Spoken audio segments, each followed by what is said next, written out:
What's up, gente? What's up, Raza? I want to go live and do a quick video.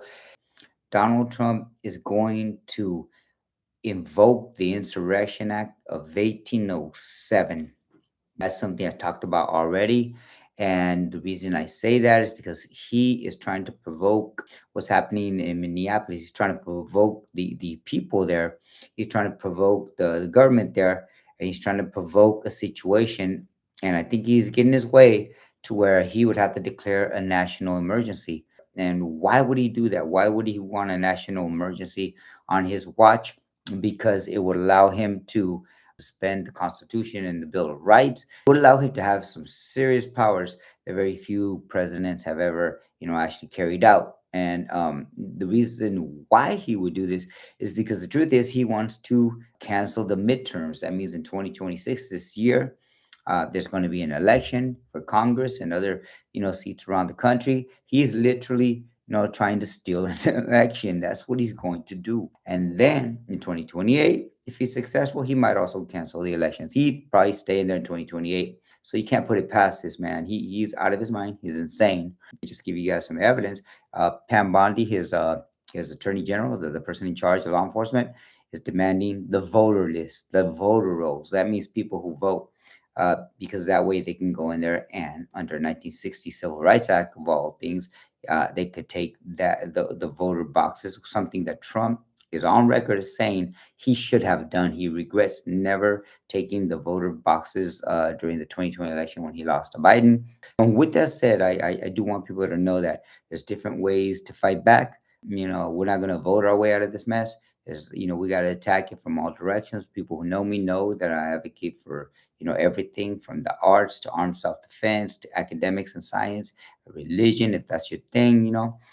We got to attack this problem from all directions. So what can we do? Well, there's one thing that we can do, and that's called force the vote. Okay, if there was ever a time for these Democrat senators who caved, who supposedly stood for the people, including Chuck Schumer, the leader of the Democrats in New York, Fetterman, from Pennsylvania, he's a senator, and you got Tim Kaine, who ran with Hillary Clinton. Those people caved, along with a few others.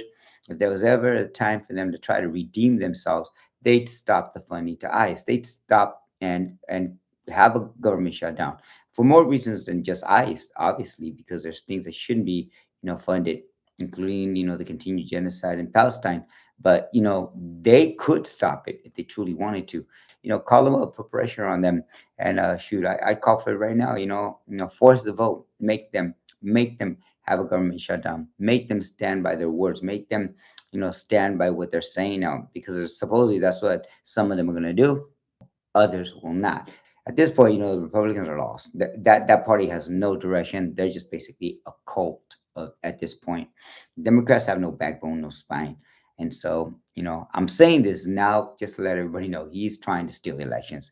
And unfortunately, we got a dictator, fascist, wannabe king, and we're watching history, basically happen right in front of our faces, and it's ugly. Okay. Well, speaking about what we can also do during this time, I spent some time in Los Angeles yesterday. It was a beautiful event, an awesome event. I attended the announcement by Ernesto Ayala, Arapacuema, and he is actually running for a Los Angeles City Council seat. I believe it's District 7, D7. And this is new, this is historic. This is a Chicano who himself was arrested by ICE and brutalized by ICE, and he himself has worked for the people, fearlessly, and put himself and his body out there. But he's done more than that before all that went down last summer. And we got people like him that, in those areas, especially Los Angeles and other places, we can vote leaders like him that are principled, people that are not politicians, career politicians. They don't owe anything to any political party. They're for the people, right? And if they don't cancel elections, hey, you know what? We probably can get some good people in there, including Ernesto Ayala. So just want to do this and get this in there. Tell people about how Donald Trump wants to steal the elections, cancel the elections, stay in power, and hopefully we can stop him if we unite.